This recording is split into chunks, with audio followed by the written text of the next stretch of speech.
आधुनिक चिकित्सा के दौर में ग्रामीण क्षेत्रों में कम खर्च में बेहतर इलाज की सुविधाओं वाला श्री विनायक अस्पताल मिर्जापुर चौराहा शीशगढ़ रोड बरेली में, जहां पर सभी रोगों का कम खर्च में बेहतर इलाज किया जाता है।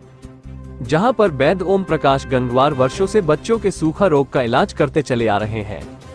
वहीं डॉक्टर नवल किशोर द्वारा भी क्षेत्रीय लोगों को चिकित्सकीय सुविधाएं उपलब्ध कराई जाती है। वहीं वैद्य ओम प्रकाश गंगवार के पौत्र डॉक्टर सनी गंगवार द्वारा श्री विनायक अस्पताल के managing director doctor Sunny Gangwar ने बताया कि श्री विनायक अस्पताल में उनके बाबा वैद्य ओम प्रकाश गंगवार व उनके पापा डॉक्टर नवल किशोर गंगवार भी श्री विनायक अस्पताल में मरीजों को अपनी सेवाएं प्रदान कर रहे हैं। डॉक्टर सनी गंगवार ने बताया कि श्री विनायक अस्पताल में nebuliser, oxygen, ECG, pathology, sugar की जांच आदि की सुविधा उपलब्ध है। वहीं सिर दर्द, डेंगू, मलेरिया, टाइफाइड, बुखार, मिर्गी दौरा, उल्टी दस्त, पीलिया, बच्चों के रोग, पेट की समस्त बीमारियों का सफल इलाज कम खर्च में बेहतर तरीके से किया जाता है। वहीं अस्पताल में आने वाले मरीजों को सभी प्रकार की खून की जांचों, एक्सरे, अल्ट्रासाउंड आदि में भी मरीजों को विशेष छूट दिलाई जाती है। इसकी जानकारी देते हुए श्री विनायक अस्पताल के managing director doctor Sunny Gangwar ने बताया। सर, आपका परिचय जानना चाहेंगे? जी सर, मेरा नाम डॉक्टर सनी कुमार गंगवार है और मेरा गांव का नाम है ग्राम केरा। मैं डायरेक्टर हूँ श्री विनायक अस्पताल मिर्जापुर चौराहा शीशगढ़ रोड पे स्थित है, बरेली में। डॉक्टर साहब, आपके श्री विनायक अस्पताल में कौन कौन से डॉक्टर सेवाएं दे रहे हैं? जी सर, मेरे यहाँ पर मैं तो एक स्वयं डॉक्टर सनी गंगवार बैठता हूँ। 24 घंटा सेवाएं मैं खुद देता हूँ। साथ में मेरे पिताजी हैं डॉक्टर नवल किशोर गंगवार, वो भी सेवाएं देते हैं। साथ में हमारे दादा हैं वैद्य ओम प्रकाश गंगवार जी, जो केरा वाले डॉक्टर के नाम से काफ़ी मशहूर हैं, सूखा का इलाज करते हैं और बहुत टाइम से करते हुए आ रहे हैं। जब से हम पैदा भी नहीं हुए तब से वो सेवाएं देते हुए आ रहे हैं अपनी, तो उनका भी यहाँ पर पूरा योगदान रहता है मरीजों के लिए। श्री विनायक हॉस्पिटल में किस प्रकार के मरीजों को देखा जाता है?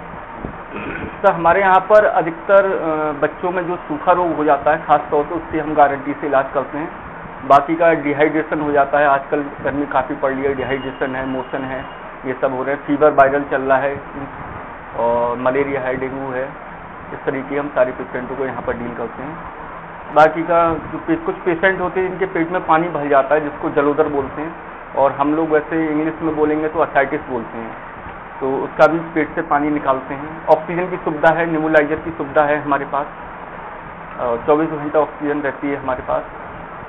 और मेनली इसी चीज़ों पे ही हम फोकस करते हैं। डॉक्टर साहब, अगर कोई इमरजेंसी मरीज आता है गंभीर अवस्था में, तो उसके लिए क्या व्यवस्था है आपके यहाँ? अगर गंभीर पेशेंट अगर कोई आता है तो पहले तो हम उसके पूरे वाइटल्स हैं वो चेक करते हैं। अगर उसको लगता है कि वो हमारे पास रिकवर कर सकते हैं हम, और जितने इक्विपमेंट हैं हमारे पास, अगर वो उसके अकॉर्डिंग है तो हम उसको यहाँ पर डील करते हैं, अदरवाइज हम रेफर कर देते हैं पेशेंट को।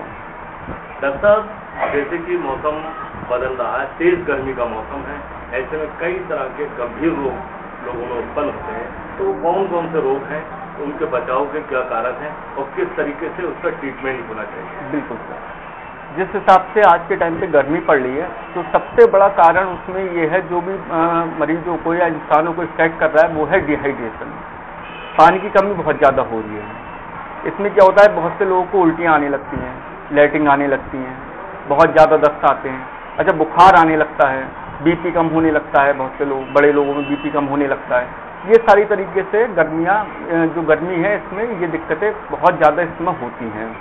और इसका उपाय के लिए सबसे बढ़िया ये है कि हम जो मरीज हैं, मरीज या हर इंसान इस गर्मी में ज़्यादा से ज़्यादा पानी पिए और नींबू और नमक डाल के ज़रूर पिए। इलेक्ट्रॉल का वो हमेशा इस्तेमाल करता रहे, चाहे वो सही हो तब भी वो इलेक्ट्रॉल साथ में ज़रूर पिए पानी में मिला के। और कोशिश करें कि जैसे धूप में है तो धूप से सीधे ठंडे में जाने के बाद सीधे एक साथ ठंडा पानी ना पिए, या एसी है या पंखे में तो एक साथ धूप में जाने से एक साथ बचें। थोड़ा सा अपने आप को टेम्परेचर मेंटेन करें बॉडी का, उसके बाद ही आगे को बढ़ें। नहीं तो अगर सीधे हम गर्मी से एक साथ सर्दी में जाएंगे तब भी क्या होता है, चक्कर आने के चांसेस बहुत ज़्यादा बढ़े आते हैं। डॉक्टर साहब, जो बच्चे 0 से 1 वर्ष तक के हैं और चूँकि इन बच्चों को दूध पर निर्भर रहना होता है, तो उनकी माताओं को किस तरह के खान पान का इस्तेमाल करना चाहिए जिससे कि बच्चों को एनर्जी प्राप्त हो। ठीक है। जो भी माताएं हैं, जो भी बहनें हैं जिनके बच्चे हैं जो 1 साल तक के हैं, 1 महीने से 1 साल के या तुरंत जन्म से 1 साल तक के जो हैं बच्चे, तो वो बच्चे क्या होते हैं, वो अपने माँ के ऊपर ही निर्भर होते हैं, वो उन्हीं का ही फीड करते हैं। तो उन माओ के लिए मैं ये कहना चाहूँगा कि वो सबसे ज़्यादा अपने ऊपर फोकस करें लिक्विड फूड पे, वो लिक्विड चीज़ बहुत खूब लें।